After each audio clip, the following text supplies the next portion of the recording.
আমি মোহাম্মদ আব্দুর রহমান, প্রতিষ্ঠাতা এবং পরিচালক র্যাম আইটি।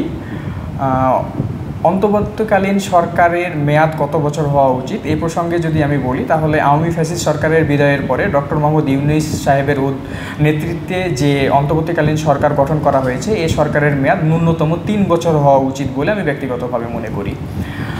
এই মুহূর্তে বাংলাদেশের যে প্রধান সমস্যাগুলো আমি মনে করি বা দেখছি, সেটার মধ্যে সুশাসন এবং চাঁদাবাজিটা এখনও দেখতেছি প্রচুর পরিমাণে বিভিন্ন জায়গাতে হচ্ছে, বিভিন্ন রাজনৈতিক দলের নাম দিয়ে। এর বাইরে যেটা দেখছি যে দ্রব্যমূল্যের বাজার নিয়ন্ত্রণহীন, বেকারত্ব সমস্যা।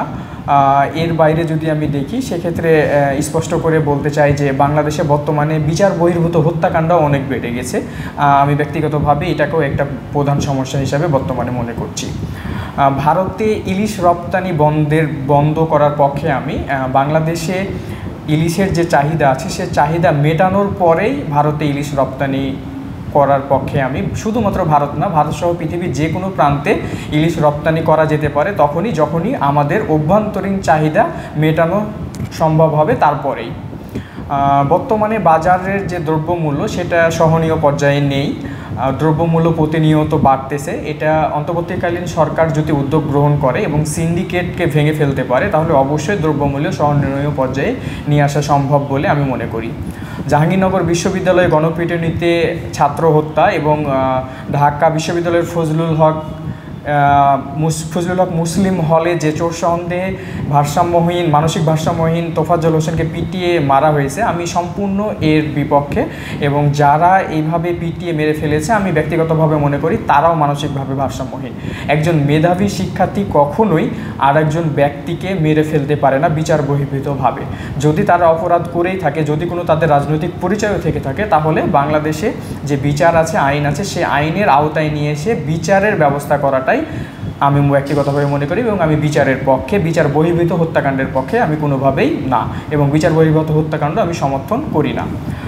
শেখ হাসিনাকে বাংলাদেশে ফিরিয়ে আনা সম্ভব কিনা এবং ভারত এ বিষয়ে আমাদেরকে সহযোগিতা করবে কিনা, যদি এই বিষয়ে স্পষ্টত করে আমি আমার ব্যক্তিগত অভিমত বলি, তাহলে আমার মনে হয় না যে ভারত শেখ হাসিনাকে বাংলাদেশে ফিরিয়ে দেওয়ার জন্য সহযোগিতা করবে। তবে বাংলাদেশ এবং ভারতের মধ্যে যে বন্দি বিনিময় চুক্তি স্বাক্ষরিত হয়েছে, সেই চুক্তির আওতায় বাংলাদেশের অন্তর্বর্তীকালীন সরকার যদি চেষ্টা করে, তাহলে হয়তোবা সম্ভব হতে পারে। আর সেনাবাহিনীর হাতে যে নির্বাহী ম্যাজিস্ট্রেটের ক্ষমতা হস্তান্তর করা হয়েছে বা দেওয়া হয়েছে, আমি এটার বিপক্ষে। কারণ বাংলাদেশ সেনাবাহিনীর যে যাবতীয় কাজ, সে কাজেই নিযুক্ত করা উচিত। এবং আমি মনে করি অন্তর্বর্তীকালীন সরকারের এটা একটা বড় ব্যর্থতা, যে কারণে বাংলাদেশ সেনাবাহিনীকে নির্বাহী ম্যাজিস্ট্রেটের ক্ষমতা দেওয়া হয়েছে। তার কাজ তাকে দিয়ে করানোটাই সবথেকে উত্তম বলে আমি মনে করি।